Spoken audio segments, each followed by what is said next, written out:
The burgers were still on the grill when my son looked me in the eye and erased my name from his life. It was the 4th of July in a small town outside Austin, the kind of afternoon where the heat clings to your shirt and everyone pretends they're happier than they are. Smoke from Greg's oversized stainless steel grill drifted across the backyard. Country music played low from a speaker near the patio. My ex-wife, Lisa, was arranging paper plates on the folding table like she was hosting something out of a magazine. Red, white, and blue everywhere. Cheap decorations. Warm beer in a metal tub. The whole performance. I stood near the fence with a bottle of water, watching Tyler laugh with Greg and two of Greg's friends. He was 18 now, tall, broad in the shoulders, trying hard to look older than he was. He had my jaw, my hands, my way of narrowing my eyes when I was thinking. But for the last 2 years, he'd been dressing like Greg, talking like Greg, even standing like him, one hand hooked in his pocket like confidence could be copied. I'd noticed it. I just hadn't said much. Lisa had invited me because she said Tyler wanted everyone together before the end of summer. That phrase should have warned me. In my experience, when people said they wanted everyone together, it usually meant they wanted witnesses. I should have left the second I realized Greg was playing host in an apron like he owned the world. But Tyler had texted me himself that morning. Be there at 4. Don't be late. So I came. By 6. The sun was lower. The yard was louder. And Tyler had that strange, restless energy in him. He kept glancing around like he was waiting for the exact right moment. When he finally tapped his bottle with a fork, the sound was sharp enough to cut through the conversations. Everyone turned. He grinned first at Lisa, then at Greg. Not at me. I've got something to say, he announced.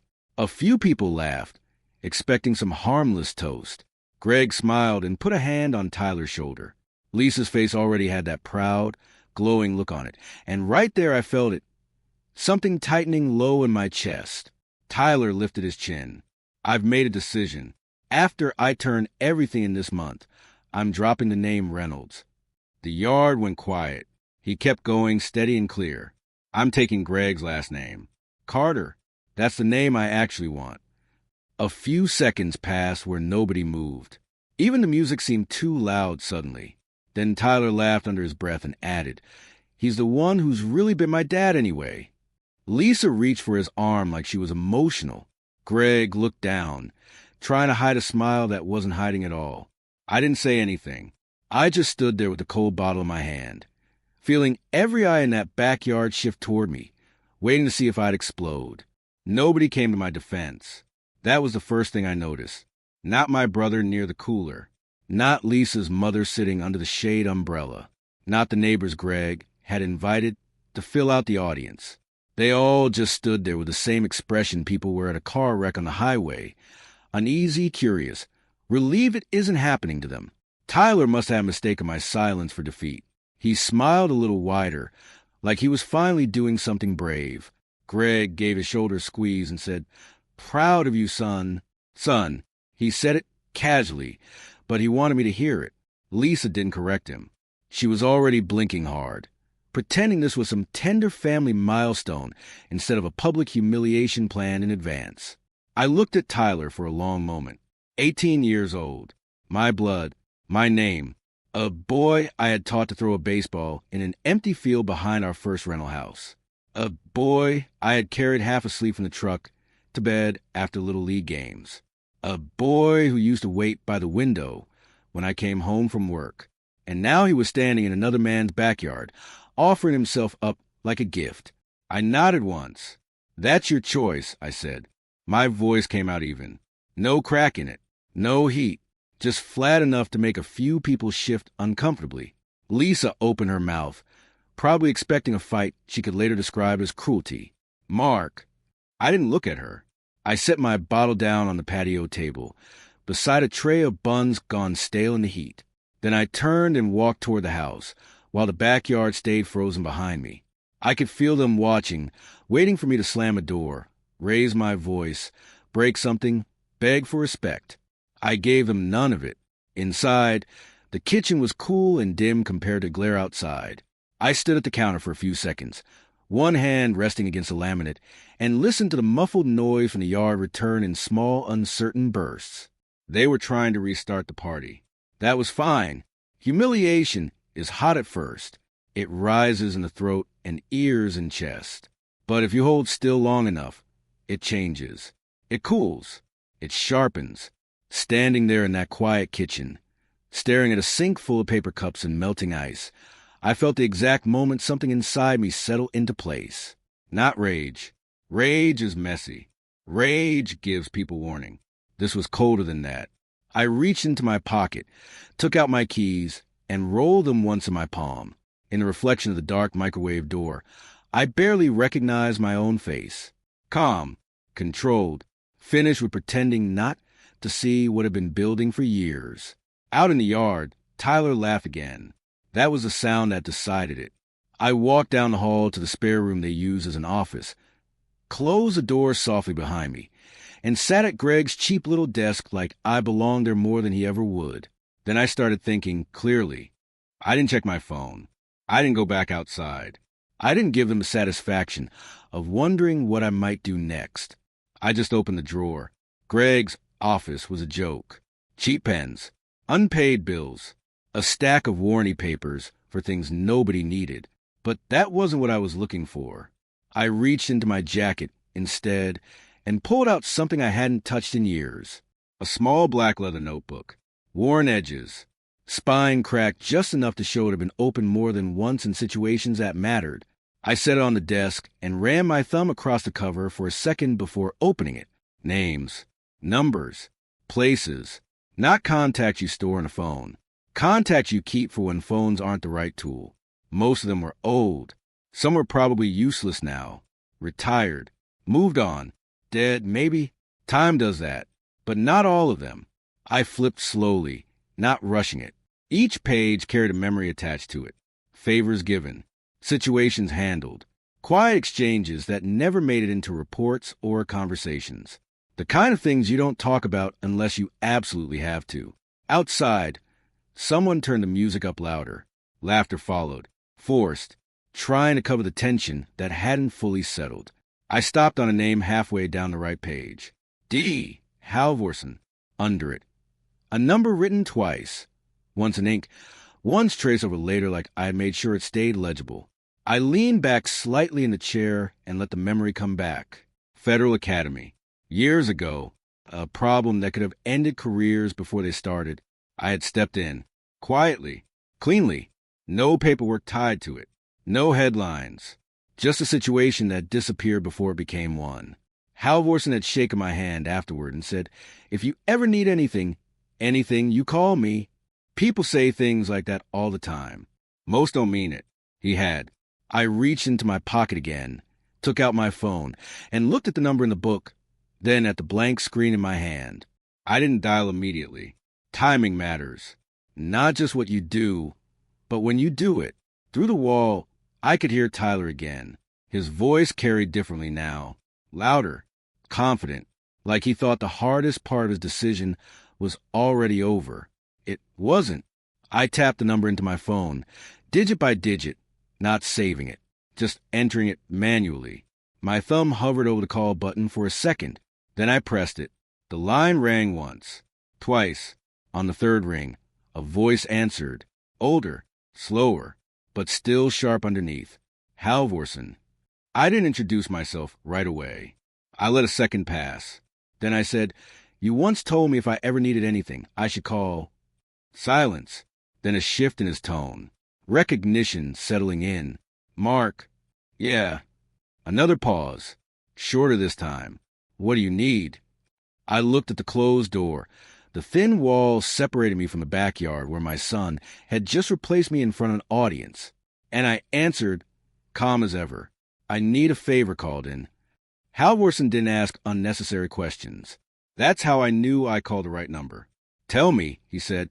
I leaned back in the chair, one hand resting on Greg's desk like I was claiming space that was never his to begin with. "My son has a placement lined up. Academy track. Recommendation attached to my name." A short pause on the line. "I remember." Halvorsen said, "You pushed that through yourself." "I did." And now, I glanced toward the door again. Someone outside cheered. A bottle opened. Life going on, just louder now, like they were trying to bury what had just happened. Now I'm withdrawing it. Silence. Not confusion. Evaluation. You sure? He asked. That kind of move doesn't get undone. I know. Another pause. Then his voice lowered slightly. Something happened? I could have explained. The announcement. The name. The backyard full of witnesses. Greg's hand on Tyler's shoulder. I didn't. Circumstances changed, I said. That was enough. All right, Halvorson replied. You want it clean? Completely? No noise, no explanation tied to you? None. I heard him exhale slowly, like he was already shifting into motion. Then here's how it goes. Your recommendation disappears from file. Without that, his admission gets reevaluated. It won't hold. Good. It'll come through official channels. Administrative language. Nothing personal. That's exactly what I want. Another brief silence, then, you understand what you're taking away from him. I looked down at the notebook, still open on the desk. Names. Favors. Decisions that change trajectories. Yes, I said. I understand. And you're fine with it. I didn't hesitate. Yes. That was the last confirmation he needed. Give it 48 hours, Halvorson said. Maybe less. The line went dead. I set the phone down gently, not like something important had just happened, like something inevitable had finally been set in motion. Outside, Tyler's voice cut through again, laughing, talking about what comes next. Plans.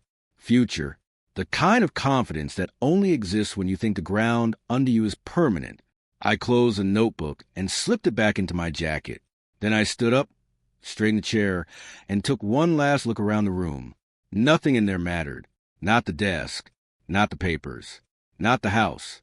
Not anymore. When I opened the door, the noise from the backyard flooded back in. Smoke, laughter, music. Everything exactly as it had been. Except now, I knew something they didn't. Tyler thought he had just chosen his future. He didn't realize he had just walked away from it. I stayed another 10 minutes. Long enough to make it look normal. Long enough to not turn my exit into another scene they could talk about later. I stepped back into yard, picked up a fresh bottle, and leaned against the fence like nothing had happened. Tyler avoided looking at me now. That was new. Earlier, he wanted the moment, the reaction, the impact. Now that he didn't get it, he didn't know where to place me. I had slipped out of the role he had prepared for. Lisa came over once, hovering too close. You okay? She asked quietly, like she was performing concern for anyone close enough to hear. I'm fine, I said. She searched my face, probably looking for cracks she could later describe to someone else. She didn't find any. Greg didn't come near me at all. He stayed at the grill, playing host, laughing too loud, refilling drinks like this was his victory lap. I watched all of it, cataloged it. Then I left. No goodbye. No announcement. I walked out through the side gate, got into my truck, and drove home with the windows down, letting the hot air fill the cab. I didn't turn on the radio. Silence is useful when you need to think. By the time I pulled into my driveway, the sun was already low, long shadows across the yard. The house looked exactly the same as it had that morning. That was about to change. Inside, everything was in order, clean, quiet, mine. I set my keys down, loosened my collar, and walked straight to my study. Locked door, desk lamp on, laptop open. I didn't rush. I never do. I logged into the home system first. Security cameras, backups, archive feeds. I had installed them years ago. Routine, practical, nothing obsessive about it. Most of the time, they just sat there, recording empty rooms and quiet nights. But not always. I pulled up the internal network logs. Lisa still had access. Tyler, too. They hadn't used it in months, at least not from inside the house. But remote access, that was different. I traced the logins, dates, times, IP addresses, cross-referenced with old backups. Then I found it, a folder that shouldn't have existed, not labeled clearly, just a string of random characters, like someone thought that was enough to hide it. It wasn't. I opened it. At first, it was just clips, short videos, audio files, fragments. Then I recognized the angle. My kitchen, my living room, my house, recorded when I wasn't there. I clicked one. Lisa's voice came through first, casual, amused. He still hasn't figured it out. It's almost sad. Greg laughed in the background. You sure he ever will? Then Tyler. Clear, relaxed, comfortable. He won't, he said. He's stuck in his old ways. He thinks everything's about loyalty and structure. It's outdated. Lisa chuckled. That's why we're moving forward. Another clip, different day. Greg raising a glass. To the Carter name. Lisa echoed it. Tyler followed, without hesitation. They laughed. I didn't react. I just kept watching. Clip after clip. Messages. Videos. Jokes at my expense. Not anger. Not conflict. Mockery. Planned. Repeated. Comfortable. This wasn't a moment in a backyard. This had been building for a long time. I closed the last file and leaned back in my chair, staring at the dark screen for a few seconds. Then I nodded once to myself. Everything was clearer now, and clarity makes the next step simple. I didn't sleep that night. Not because I was angry, because I was working. By midnight, my desk was covered in neat stacks, documents, statements, policies. Everything I had built over the years. Everything tied to a future that no longer included the people who had just toasted to replacing me. I started with the will. It was outdated anyway. Last revised when Tyler was 16, before Greg became more than just a presence on the edge of his life. Before Lisa started rewriting history in small, quiet ways. I opened the document, read through it once, then deleted it. Clean, no hesitation. Then I drafted a new one. No emotional language, no explanations, just structure, assets redistributed, primary beneficiaries, veteran assistance programs, educational funds, and 2 scholarship foundations I trusted, organizations that understood loyalty without needing to say it out loud. Tyler's name didn't appear once. I moved to the next file. College fund. I had built it steadily. Contributions over years. Quiet planning. The kind of thing a kid assumes just exists like electricity or running water. I transferred the balance out. Not hidden, not rushed, just redirected.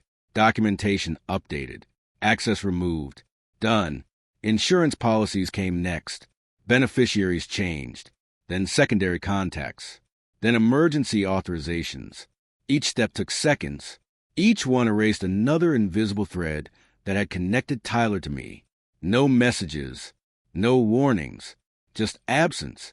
At around 2 a.m, I paused for the first time, not to reconsider, to review. I leaned back in my chair and looked at the screen, scanning line by line. Everything was precise, nothing left hanging, no loose ends for anyone to pull on later. That's the difference between reaction and execution. Reaction is loud. Execution is quiet and final. I stood up, walked into the kitchen, and poured a glass of water. The house was completely still. No voices, no footsteps, no background noise of a life shared with people who no longer deserved access to it. Just silence. I took a slow drink and looked out the window into the dark yard. 18 years, reduced to a decision made in a backyard and a series of corrections made in a single night. I didn't feel satisfaction. Not yet, just alignment. Everything was now consistent with reality. I set the glass down, returned to my office, and shut down the computer before turning off the light. I picked up my phone and checked the time. 2:37 a.m. 48 hours. Halvorsen had said. I nodded once, turned off the lamp, and closed the door behind me. By the time Tyler woke up the next morning, nothing would feel different. That was the point, because the real changes don't announce themselves. They arrive later, official, irreversible, and impossible to argue with. It happened faster than I expected. 36 hours. That's all it took. I was in my office when the first sign reached him. Not through me, not through a conversation. Through something far more effective, official communication. An email, subject line clean and neutral, language polished, no emotion, administrative review notice. I imagined the moment. Tyler probably opened on his phone first, half distracted. Maybe still riding the confidence from that backyard. Maybe sitting in Greg's living room, feet up, acting like his future was already secured. Then he started reading, and the tone shifted. I didn't need to see it to know exactly where. Following a routine reevaluation of admissions criteria, supporting recommendations no longer meet required standards. Your offer of placement has been withdrawn. No accusation, no explanation, just removal. By the time I checked my phone, I already had 3 missed calls from Lisa, 2 from Tyler. I didn't answer. They called again, and again. I let it ring. Then the messages started. First Tyler. Dad, what is this? A minute later. This has to be a mistake. Call me. Then Lisa. Mark. I don't know what's going on, but Tyler just got something from the academy. Another message, sharper. Did you have anything to do with this? I read them all. I didn't respond. Because this part wasn't a conversation. It was a realization. An hour later, Tyler called again. This time I answered, but I didn't speak. I just listened. Dad. His voice was tight, controlled, but barely. I need you to tell me this isn't what it looks like. Silence from my side. He exhaled hard. They said my recommendation doesn't hold anymore. That doesn't make sense. You! He stopped himself. Good. He was starting to connect it. Did you pull it? He asked, quieter now. I didn't answer. I let the silence sit there long enough to become an answer on its own. His tone shifted again. Less confidence. More urgency. Dad, come on, this is my future. That word hung there. Future. I finally spoke. You made a decision, I said. That has nothing to do with this, he snapped. It has everything to do with it. Silence on his end now. Processing. Panic starting to edge in. You can't just do this, he said. But it didn't sound like anger anymore. It sounded like disbelief. I didn't do anything. I replied calmly. I removed something. That's the same thing. No, I said. It's not. He breathed out slowly, trying to regain control. Okay, we'll fix it. You just need to call them back. Tell them it was a mistake. I looked at the screen. His name still saved the same way it always had been. For now, there's nothing to fix, I said. Another pause, longer this time. Then, softer, almost unsteady. Dad. I ended the call. And for the first time since that backyard, I allowed myself a single, quiet thought. Now he understands. They didn't stop calling. Tyler called 6 more times that day. Lisa switched from questions to accusations by the 3rd message. Greg tried once, just once, which told me everything I needed to know about his confidence. I ignored all of it. By the next morning, I was already ahead of them. The house was empty. Not messy empty. Not rushed. Clean. Systematic. Every room stripped of anything personal. No photos. No documents. No traces of routine. Furniture gone where it mattered. The rest scheduled for pickup. I had closed on the sale faster than anyone expected. Cash buyer. No complications. No delays. The kind of transaction that doesn't leave space for second thoughts. By noon, the keys were no longer mine. Around 3 in the afternoon, Tyler finally showed up. I wasn't there, but I knew exactly what he saw. The driveway empty. The porch bare. That slight echo when he knocked and no one answered. He probably tried the door out of instinct. Locked. Different lock. He would have stepped back then. Confusion turning into something sharper. Maybe he circled the house. Looked through the windows. Nothing inside. No life. No evidence he had ever belonged there. Lisa arrived not long after. I saw that later from the external street cam I still had temporary access to. Her car pulled in too fast. Door opening before the engine fully died. She walked up to him, already talking, already trying to control the situation. What do you mean he's not answering? Tyler didn't respond right away. He just kept staring at the house. I think he's gone, he said. Gone. Such a simple word for something that takes planning. Lisa knocked harder this time. Then tried calling me again while standing right there on the porch. I watched the call come through. Declined it. Through the camera, I could see her posture change. Shoulders tightening. Voice rising. "This is ridiculous, Mark," she snapped toward the door, like volume could bring me back. Tyler stepped off the porch slowly, looking around the yard like something might still be there if he searched hard enough. There wasn't. Not anymore. "What did you say to him?" Lisa demanded. "I didn't—" Tyler started, then stopped, because now he was replaying it. The backyard, the announcement, the words he chose. "I just told the truth," he said, but there was hesitation in it now. Lisa shook her head, pacing. "No, this is him being dramatic. He'll cool off." Tyler didn't answer, because deep down, he was starting to understand something she wasn't. This wasn't a reaction. Reactions come back. They fade. They apologize. They explain. This was removal. Permanent. He took his phone out again and called me one more time. I let it ring, then go silent. From the camera, I watched him lower the phone slowly, staring at the screen like it might give him a different answer if he waited long enough. It didn't. The house behind him wasn't his anymore. The number in his hand wasn't going to respond. And for the first time since that afternoon in the backyard, he looked completely alone. They tried to recover. That's what people do when the ground disappears under them. They perform normalcy louder, bigger, more publicly, hoping no one notices the cracks. Lisa organized a new beginning party 2 days later. Her words: fresh start, new chapter, celebrating Tyler's decision, celebrating the Carter name. She invited everyone, family, neighbors, friends who had been at the 4th of July cookout, people who had already seen the first act and were now being invited to the second.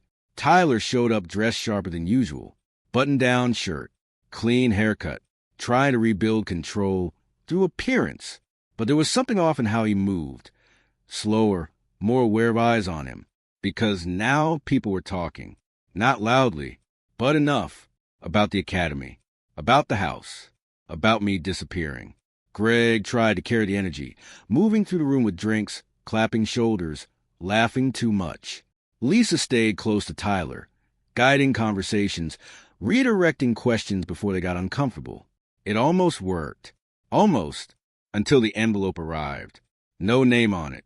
Just a plain white envelope handed to Lisa by one of the neighbors who said, "This was left in the mailbox."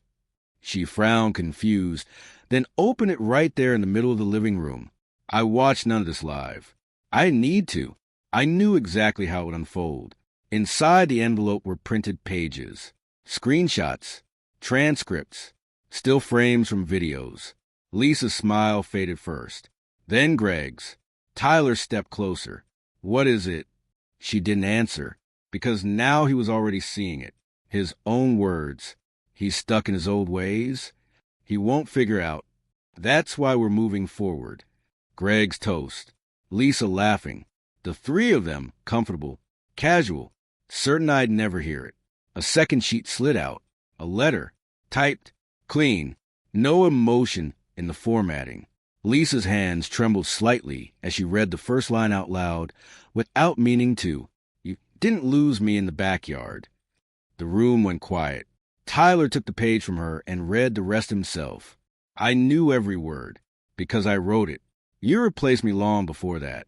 That day was just when you decided to make it public. You chose your name. You chose your alignment. You chose your version of family. So I made the necessary adjustments. No anger. No argument. Just consistency. You wanted a life without me. Now you have one. No signature. Didn't need one. The silence in that room would have been absolute, because this was an accusation. It was confirmation.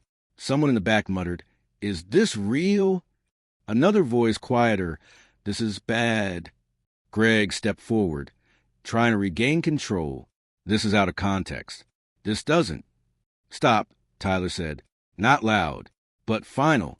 He was still staring at the pages, reading the same lines again like they might change. They didn't. Lisa looked around the room, realizing too late what had just happened. This wasn't a celebration anymore. It was exposure. And people were already stepping back. Physically, socially, quietly choosing distance. Because mockery is entertaining. Until it's proven. Then it becomes something else. Something people don't want to be associated with. Tyler lowered the paper slowly. For the first time since all of this started, he wasn't defending his decision. He was standing inside it. It took him 3 weeks to find me. Not because I was hiding. Because I didn't leave anything behind to follow. New number. New address. New routine. The kind of transition that doesn't rely on secrecy. Just precision. But Tyler was persistent. I'll give him that. He tracked down one of my old colleagues. Then another. Someone eventually gave him a direction, not an answer. Enough for him to keep going. And eventually, he showed up. I was standing in the driveway when he pulled in. Early evening. Quiet neighborhood. No audience this time. No music. No Greg. No Lisa. Just him. He stepped out of the car slower than I expected. Like he wasn't sure this was real until he saw me standing there. For a second, neither of us spoke. He looked different. Not physically. That was the same. But the confidence was gone. Replaced with something heavier. Dad, he said finally. I didn't respond to the word. I just waited. He walked a few steps closer, stopping halfway between the car and me. Like there was an invisible line. He didn't know if he was allowed to cross. I've been trying to reach you, he said. I know. His jaw tightened slightly. Then why didn't you answer? Because there was nothing to say. That landed. He looked down for a second, then back at me. I messed up. Simple. Late. True. I didn't react. I didn't think, he started, then stopped himself. I didn't think it would go like this. No, I said. You didn't think at all. Silence stretched between us. He took another step forward. I can fix it. I'll change it back. The name. I don't care about that anymore. I just need you to call them. Please. There it was. Not apology. Correction. He still thought this was about the academy. It's not about the name, I said. Then what is it about? He asked, frustration creeping back in. I looked at him for a long moment before answering. It's about alignment. He frowned slightly, not understanding. You didn't just say something in that backyard. I continued. You showed me where you stand, who you stand with, how you see me. That's not. It is. I cut in calm, and you confirmed it long before that. His expression shifted, because now he knew. You saw it, he said quietly. Yes. The videos, the messages, the laughter, all of it. He looked away, running a hand through his hair. That was just, we were joking. It wasn't serious. It was honest. That hit harder than anything else I'd said. He exhaled slowly, like something inside him was finally collapsing under its own weight. I don't have anything now, he admitted. The academy's gone. Mom's a mess. Greg, he stopped, shaking his head. Everything's just falling apart. I listened, because that was the first truthful thing he'd said since he arrived. Then I spoke. You chose a life without me. His eyes lifted again, sharper this time. I didn't choose this. Yes, I said. You did. You just didn't understand what it included. Silence. No anger. No raised voices. Just clarity. He took one last step forward. Close enough now that I could see the exact moment realization settle fully in. Not just that he had lost something, but that it wasn't coming back. So that's it? He asked. That's it. He stood there for a few seconds longer, like he was waiting for something to change, for me to soften, for the past to reopen. It didn't. Finally, he nodded once, slow, defeated. Then he turned and walked back to his car. No dramatic exit. No slam door. Just quiet. As he drove away, I didn't move, didn't follow, didn't call out. Because some decisions don't end in arguments. They end in absence. And as his car disappeared down the street, one thing was completely clear. He hadn't just lost his father. He had removed himself from everything that came with it, permanently.